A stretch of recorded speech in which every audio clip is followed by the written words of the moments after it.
Google जगातलं सगळ्यात मोठं आणि एक नंबरचं सर्च इंजिन. तुम्हाला माहिती असेलच किंवा नसेलही, एका सेकंदामध्ये गूगलवर 70,000पेक्षा जास्त सर्चेस केले जातात, ज्याचे रिझल्ट जगभर पसरलेल्या डेटा सेंटरकडून त्याच क्षणी तुमच्या मोबाईलपर्यंत किंवा तुमच्या लॅपटॉप कॉम्प्युटरपर्यंत पोहोचवले जातात. नमस्कार मित्रांनो, मी अवधूत महेकर तुमच्याबरोबर स्वागत करतो तुमचं हिंदुस्तान कॉम्प्युटर्समध्ये. आजचा विषय आहे गूगलचा सगळा डेटा कुठे आणि कसा सेव्ह होतो. गूगलमध्ये तुम्ही सर्च केलेल्या प्रत्येक गोष्टीचा डेटा हा जगभर पसरलेल्या डेटा सेंटरमध्ये असतो.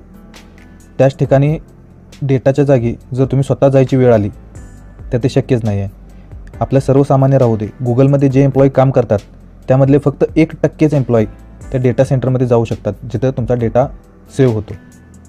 गूगल ही एक अशी कंपनी आहे की जी कंपनी आपल्या एम्प्लॉईंना डेटा सेंटरमध्ये जाऊ देत नाही, पण दुसऱ्या कंपन्यांना ते करण्यासाठी गूगल पैसे पण देते. आता तुम्ही म्हणणार हा प्रकार काय आहे? हा प्रकार फक्त गूगल स्वतःची सिक्युरिटी चेक करण्यासाठी करतं. 2016च्या सर्वेनुसार 2.5 मिलियन सर्व्हर होते आणि आता तर त्याचं काउंटिंग बरंच वाढलं आहे. त्याचा डेटा काय अवेलेबल नाही आहे. एवढं सगळं असून पण गूगल 0% एनर्जी वेस्ट करते. तुम्ही बराच वेळ झाला ऐकताय डेटा सेंटर, पण काय आहे काय हे डेटा सेंटर? तर सोप्या भाषेत सांगायचं झालं तर डेटा सेंटर म्हणजे असं एक ठिकाण असतं जिथं खूप साऱ्या डेटावर प्रोसेस करून डेटा वेल ऑर्गनाईज केला जातो आणि त्यानंतर स्टोअर करून त्या डेटाची नेटवर्किंग केली जाते. म्हणजे राउटर, स्विच, ॲप्लिकेशन यांच्या मदतीनं तो डेटा तुमच्यापर्यंत पोहोचवला जातो. गूगल प्रत्येक दिवशी 20 पेटाबाईट डेटा प्रोसेस करतं. आता 20 पेटाबाईट काय आहे आणि किती डेटा असतो हे तुम्ही जरा गूगलवर चेक करा. मी थोड्या वेळापूर्वी बोललो गूगल 0% एनर्जी वेस्ट करतं. म्हणजे काय तर 2007मध्ये जगातली पहिली कार्बन न्यूट्रल ऑपरेशन कंपनी आणि 2017मध्ये विंड एनर्जी आणि सोलार एनर्जीचा वापर करून 100% रिन्युएबल एनर्जीवर चालणारी कंपनी जी 0% एनर्जी वेस्ट करते. तुम्ही कधीतरी ऐकलंच असेल data is equal to money, money is equal to data. याचा अर्थ काय? डेटाची किंमत हिरे मोत्यांच्यापेक्षा जास्त आहे, ज्यामध्ये आपण आणि आपल्या फॅमिलीचा डेटा पण आहे. या सगळ्या डेटाच्या सिक्युरिटीसाठी गूगलमध्ये 6 लेअरची सिक्युरिटी आहे. सगळ्यात पहिलं येते लेअर 1, ज्यामध्ये सायनेज आणि फेन्सिंग सिक्युरिटी आहे, ज्यामध्ये अँटी क्लाइम्बिंग फेन्सिंग, ज्यांना कट करता येत नाही किंवा त्याच्यावर चढून पलीकडे जाता येत नाही. त्यानंतर येते लेअर 2 सिक्युरिटी, ज्यामध्ये सिक्युरिटी पॅरामीटर चेक केले जातात. म्हणजे आत जाण्यासाठी तुमच्याकडे ID पास असणे गरजेचे आहे. ID पास नसेल तर त्या गेटवरूनच तुम्हाला परत पाठवलं जातं.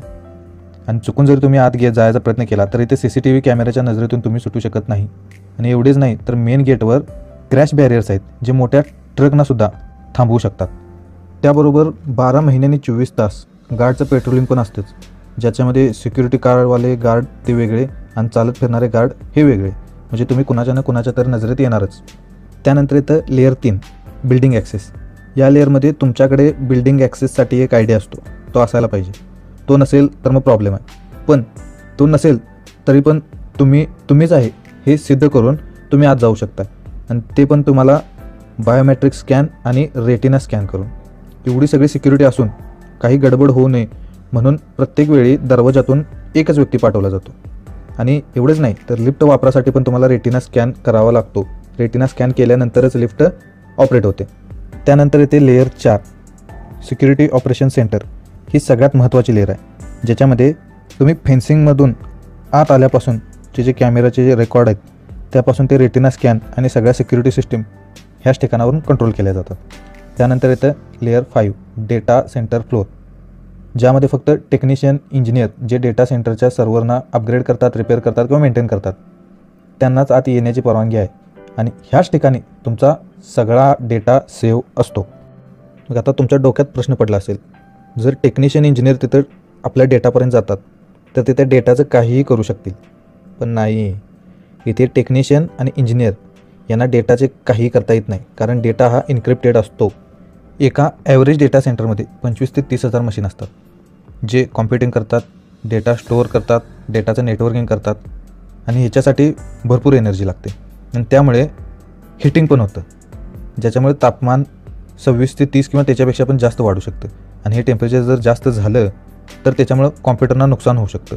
काही नुकसान होऊ नये यासाठी गूगलने वॉटर प्लांट तयार केलेत. म्हणजे हे वॉटर प्लांट जे डेटा सेंटर आहे त्यांना कूल करतात. आणि ह्यांचं कूलिंगची सिस्टीम गाडीच्या रेडिएटरसारखी असते.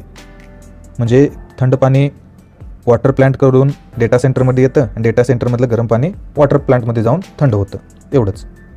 आता येते layer number 6, secure hard drive destruction. या रूममध्ये 2 वे लॉकर्स असतात.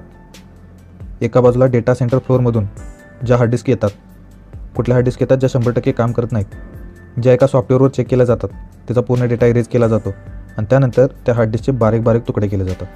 आणि हे कुठे होतात तर त्या लॉकरच्या दुसऱ्या बाजूला. आणि लॉकरचा एक दरवाजा बंद झाल्यानंतरच दुसरा दरवाजा उघडतो. हे सगळं सिक्युरिटीसाठी केलं जातं.